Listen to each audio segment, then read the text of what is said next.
Bienvenue sur S'ouvrir à l'amour, le podcast qui va t'aider à transformer ta vie amoureuse. Je suis Sandy Kaufmann, coach de vie certifiée. Sur ce podcast, je t'aide à comprendre et à changer tes mécanismes en amour afin de rencontrer la personne qui te correspond et construire une relation de couple épanouie.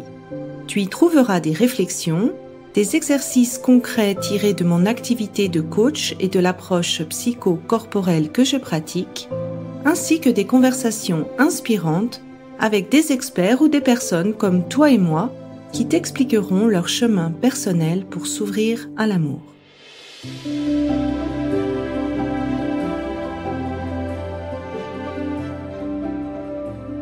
Tu écoutes l'épisode 103, la love story de Marianne. Alors, cette love story, elle m'a mis les larmes aux yeux parce que Marianne, elle me l'a dit offline, elle a voulu partager son passé relationnel lourd, des comportements qu'elle répétait d'auto-abus ou les comportements qu'elle a acceptés des autres de l'abus pour t'aider toi, pour te donner l'espoir que si toi, tu as ce même type de comportement, que tu peux t'en sortir. Donc ça, si c'est pas une preuve d'amour, je sais pas ce que c'est. Donc, dans cet épisode, elle va te partager son passé qui a pas été facile et où elle t'explique un petit peu, comment ce schéma de l'abus se répétait, que ce soit dans ses comportements ou ceux des autres, et quel a été le lien en fait de ce schéma avec le fait de s'être sentie indésirée. Elle va te parler de son expérience de l'approche psycho-corporelle et, je cite, du miracle qui s'est produit dans son énergie après cette journée passée.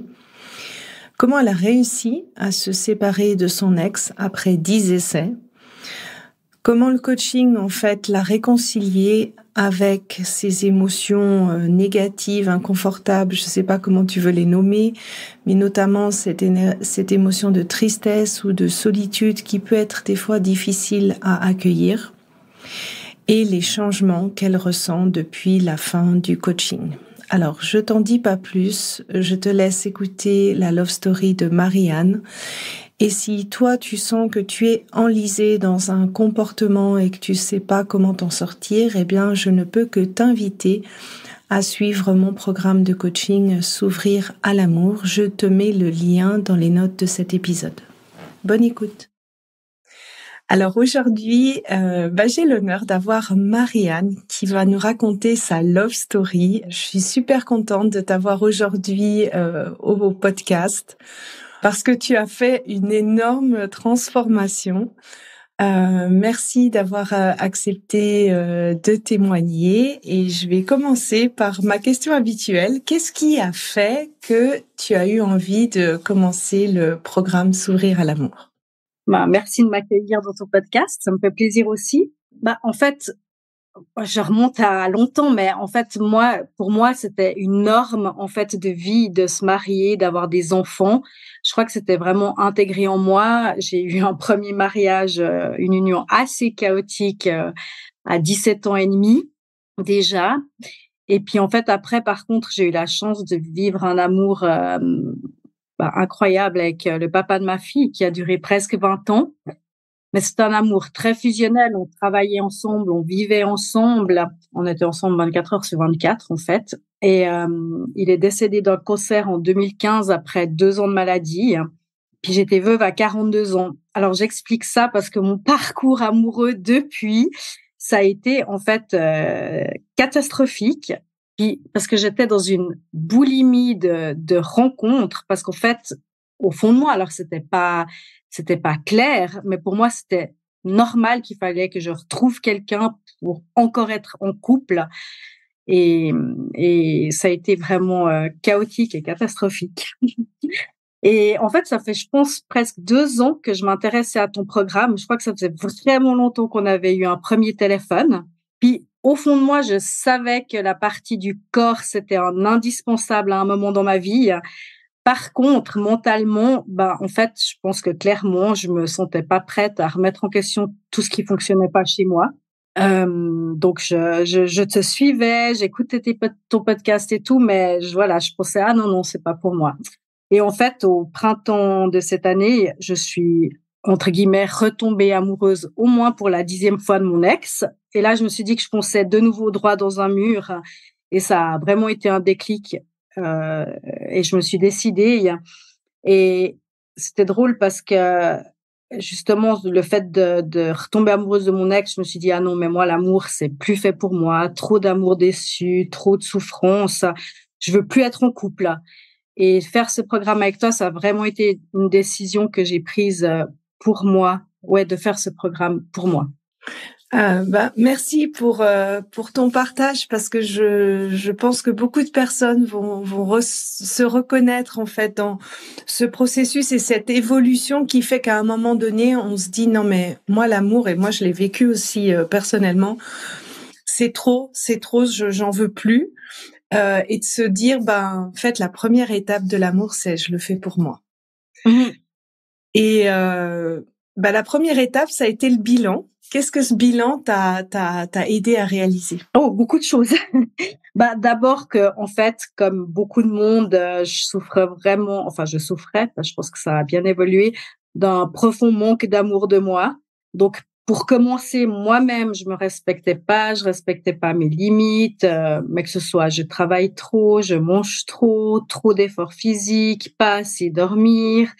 Et ça commençait par moi, mais je me suis aussi rendu compte en faisant le bilan que depuis mon plus jeune âge, je laissais les gens abuser de moi.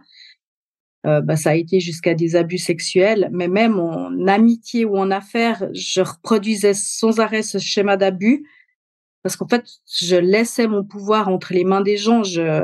Et à force, j'avais perdu ma capacité de me défendre, en fait, un peu presque ma confiance envers les humains. On a aussi découvert, enfin, pendant le bilan, alors ça, moi, je le savais que je suis un bébé pilule, donc pas désiré à ma conception. Alors ça me traumatise pas parce que, je sais que mes parents, ils m'aiment et puis qu'au final, ils ont été très heureux de m'avoir. Mais j'ai quand même toujours vécu avec un sentiment d'illégitimité inconscient et puis, en fait, avec la sensation toujours qu'il fallait que je mérite ma place dans cette vie en me battant. Enfin, rien n'était facile et puis, j'avais ce schéma d'être une gentille fille. Je devançais beaucoup les désirs des autres. Puis en fait, je faisais ce qu'on attendait de moi, en fait, pour être aimée, hein. Si je peux me permettre de, faut pas que je pleure, donc mais déjà merci pour ce partage parce que comme tu le dis, quand il y a quelque chose qui s'est passé dans ta conception ou ta naissance, t'as pas le souvenir, t'as pas la mémoire, c'était peut-être pas l'intention de tes parents comme ça, ou ça a évolué, mais il y a quelque chose que tu ressens au fond de tes tripes. Et forcément, en fait, pour moi, souvent, le fait de se sentir indésiré, c'est ce qui va amener automatiquement l'abus, parce que tu justifies ta place, en fait. Tu justifies ta place en faisant trop, en étant au service de l'autre, et tu justifies ta place en acceptant beaucoup plus que ce que tu voudrais. Merci beaucoup de ce partage-là. Merci. En fait, ça a vraiment mis en lumière parce que je savais que je me sentais indésirée, illégitime, mais en fait, je me rendais pas compte à quel point ça avait des conséquences sur ce qui se passait dans ma vie, en fait. Et puis, en fait, il y avait aussi le fait que comme je me sentais pas égale à égale avec mes partenaires ou même dans d'autres relations, en fait, je faisais toujours passer les besoins des autres avant les miens. Et puis, en fait, je vais utiliser un mot un peu, enfin, j'espère que je choque pas les gens, mais je me prostituais presque dans mes actes pour mériter l'amour des gens en faisant toujours beaucoup trop et je me respectais du coup pas moi, je respectais pas mes limites. Puis je me suis aussi rendu compte que et maintenant ça a vraiment changé, j'étais très évitante face aux conflits, puis même carrément des fois j'étais fuyante. Et ça, c'est vraiment quelque chose aussi que j'ai remarqué dans le bilan en voyant la répétition de comment mes relations se terminaient ou comment j'agissais. Ça, c'est vraiment toutes des choses qui ont été mis en lumière pendant le travail du bilan. Et c'est pas quelque chose de facile, en fait. On a un peu le noir sur blanc, on se dit, OK, bon, maintenant, on part de là. Et c'est une base qui est pas facile, mais qui est nécessaire. Et ça va être la base, en fait, du travail qu'on a fait à la journée passée. Qu'est-ce que ce travail sur le corps, en quoi ça fait la différence pour toi? En fait, ça fait toute la différence. En fait, on travaille sur ce qui est cristallisé en nous. Savoir les choses mentalement, même en faisant le bilan, je me disais: «Mais oui, ça je sais, ça je sais». Mais en fait, ça a rien à voir par rapport au fait d'intégrer les choses ou de les libérer dans son corps. Puis je me suis vraiment rendu compte, notre corps, il porte les empreintes de tout ce qu'on vit, que ce soit positif ou négatif. Et vraiment, on peut pas libérer des choses sans passer par le corps, hein. Alors moi, la séance de massage a été vraiment très intense. Il y avait énormément de choses à sortir. J'ai l'impression que ça a duré des heures et des heures. J'ai beaucoup toussé. J'avais l'impression que je m'étouffais. Moi, c'est beaucoup sorti comme ça, sous forme de toux. Et dans les zones qui ont été beaucoup travaillées, il y avait les reins. Je crois que c'est la souffrance, hein, c'est juste les peurs. Et ouais, c'est ce sentiment, je suis impuissant face à la situation, je me sens bloquée, je me sens pétrifiée. C'est pour moi, si tu veux, le stade ultime du stress que tu peux avoir, c'est quand tu penses que en fait t'as pas moyen de te sauver et que tu es en activation dorsale, en fait. C'est la fin des haricots, tu sais Ouais, plus mais quoi faire. je pense que c'était un peu ça. Et puis, on a aussi beaucoup travaillé sur la zone de la gorge. Je pense qu'elle était très bloquée par toutes les souffrances ravalées, tous les non-dits, puisque je m'exprimais pas. Donc, ça a été vraiment, vraiment une journée intense. Après, je suis retournée une fois, quelques temps après, je me rappelle plus combien de temps après, faire un massage chez ta collègue Elena.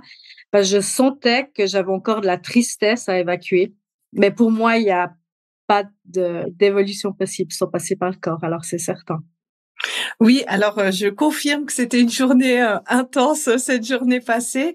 Dans cette journée, il y avait deux parties. Il y a la partie des schémas qui paraît moins impressionnante, mais c'est ça qui vraiment change les mécanismes de réaction. Et cette deuxième partie où on sort le stockage. Et c'est vrai que ce que je me souviens en fait, c'est quand on avait commencé les séances de groupe, tu disais que toi ton énergie, tu la sentais basse et tout, mais il y avait une vraie raison derrière. En fait, tu avais tellement de choses stockées que tu avais encaissé pour tu l'as parlé, ton mari, il a eu une maladie, donc t'as tout porté sur les épaules, t'as assumé. Ça se sentait dans ton corps que c'était que le vase était déjà trop plein en fait. Et puis alors après cette journée passée, on commence le coaching. Qu'est-ce qui t'a aidé dans le coaching, dans le processus, les outils ou le groupe? Je te laisse libre de dire ce qui, toi, t'a le plus aidé. Alors, j'aurais envie de dire tout, mais je vais commencer par une ou deux choses. J'ai adoré l'outil des demandes, parce que comme j'étais quelqu'un qui n'exprimait pas mes besoins, je ne savais pas utiliser l'outil des demandes. Et j'ai beaucoup aimé aussi le tout début du coaching où on devait définir pour ce qui était important pour nous dans une relation. Au-delà de la liste des courses, je veux un homme beau, riche, célèbre, intelligent.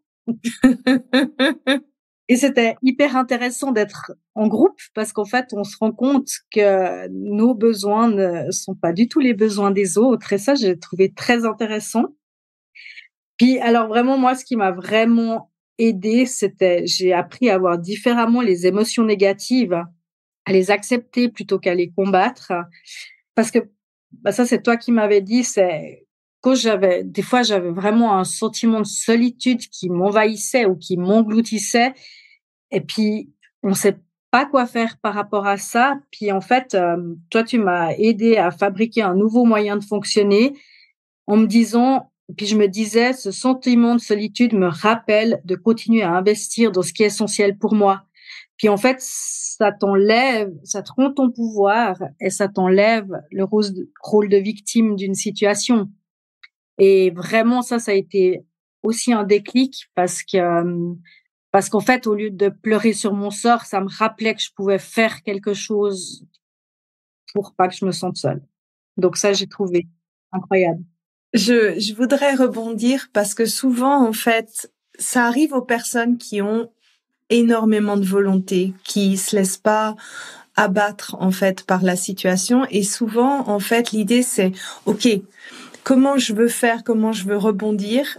Et le problème, c'est que quand on n'accepte pas l'émotion qui arrive et qui est normale, qui est juste un messager finalement, ben on stocke et on remplit et on remplit et le bateau devient plus lourd, plus difficile et c'est de plus en plus difficile à avancer. Et c'est vrai que quand au lieu d'aller contre et à l'encontre de ce que tu vis émotionnellement, quand tu acceptes que la tristesse, ça fait partie de toi, quand tu acceptes que une émotion inconfortable, ça fait partie de toi et qu'elle est là pour te rappeler ce qui est essentiel pour toi, t'es plus dans le combat, t'es dans la compréhension et tu te prends par la main et cette couche de jugement que tu t'enlèves, cette couche d'écoute que tu te rajoutes, bah c'est comme tu dis, ça t'aide à reprendre le pouvoir de ta vie, mais pas en mettant un couvercle, en étant dans toi pleinement. Merci de partager ça. Avec plaisir. Et puis, sinon, ça m'a aussi permis alors de travailler sur mon alignement parce que j'avais mis à profit cette période de coaching. J'avais décidé que cette fois, je quittais définitivement mon ex. Alors évidemment, en fait, on n'était pas ensemble, mais dans ma tête, on était ensemble. Et cette décision, rester alignée avec cette décision, ça m'a vraiment demandé un engagement parce qu'évidemment, au début, on lutte, c'est pas facile, il y a de la souffrance, j'avais envie de craquer.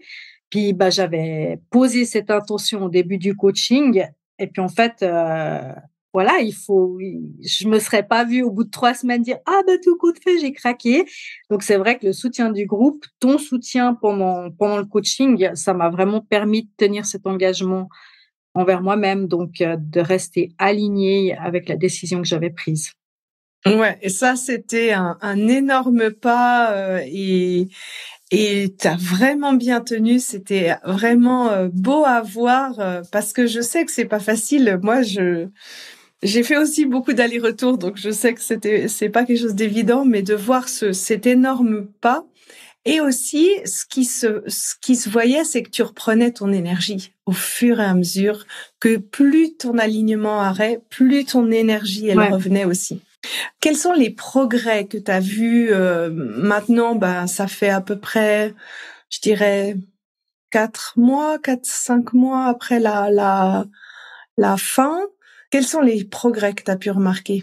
Avant de parler des progrès, j'ai vraiment envie de dire par rapport à justement, par rapport à l'énergie dont tu parles que j'ai récupérée.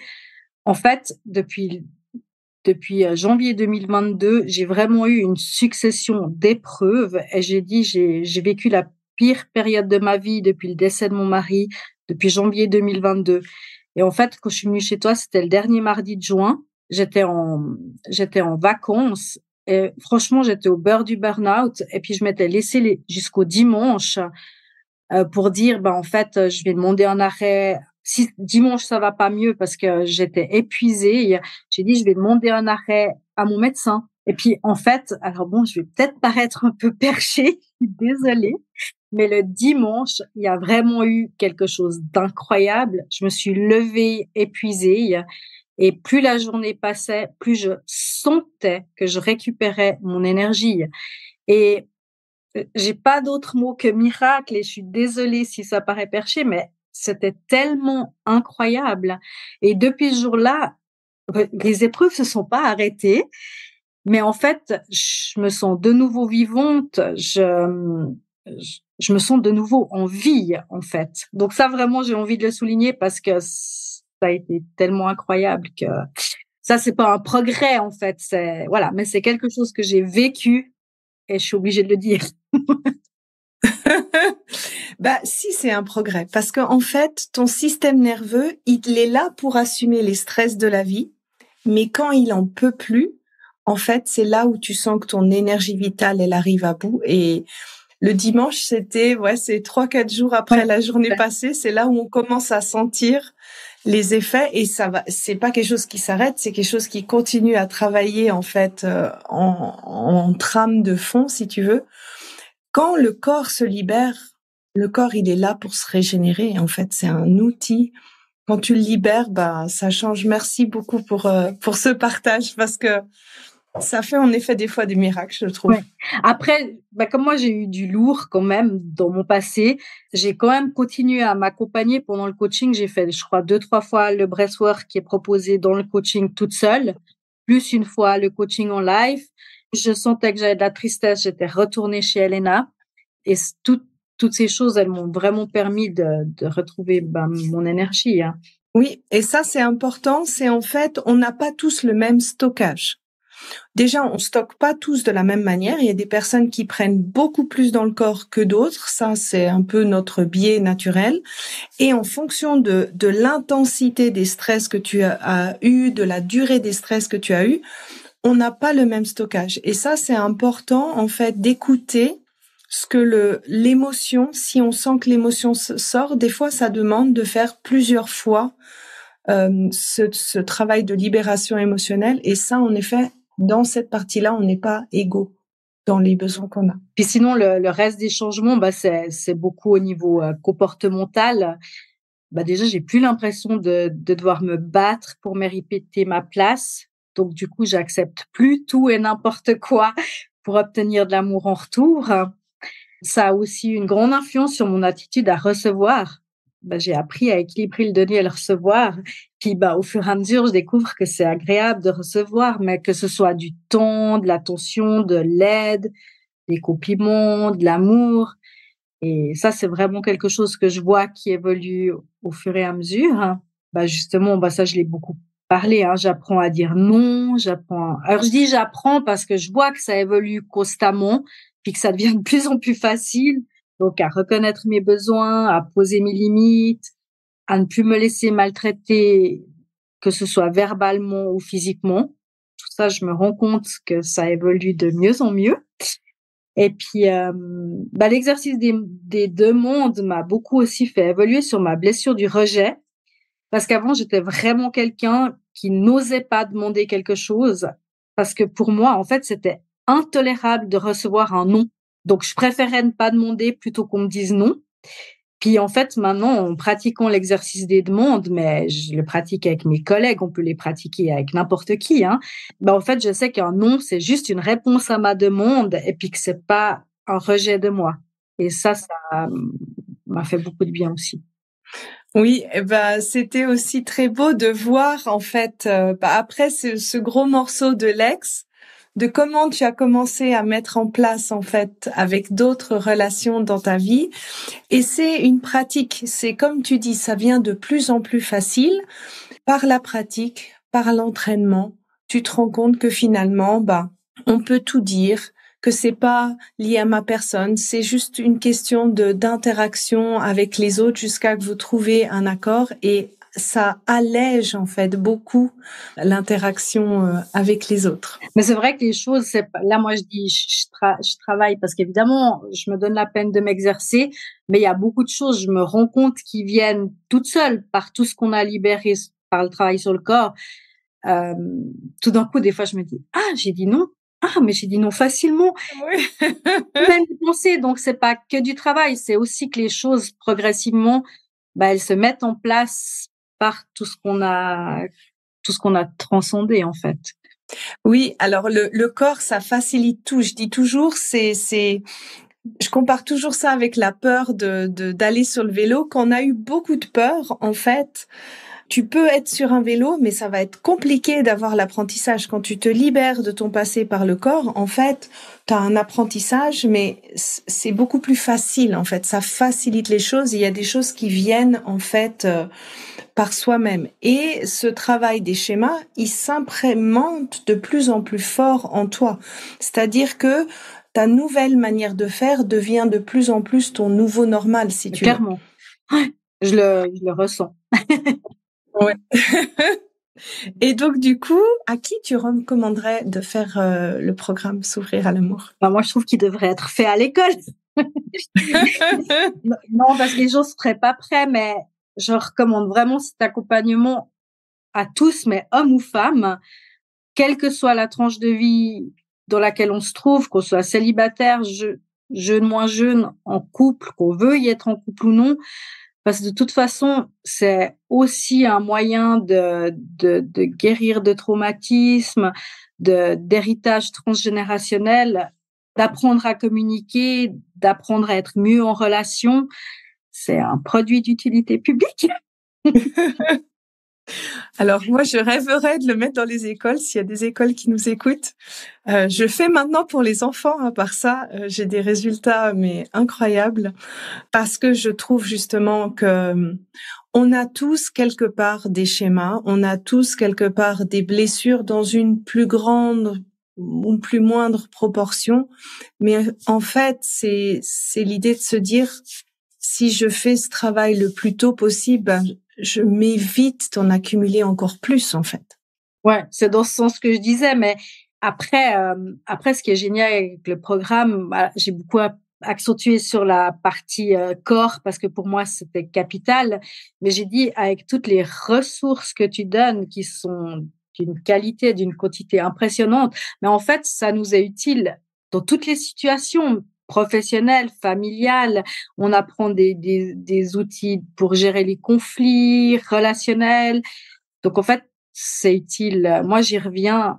On a fini le programme en août, mais moi, je reviens régulièrement sur tes ressources parce qu'il y a chaque fois des nouveaux sujets qui donnent envie d'approfondir, d'être approfondis.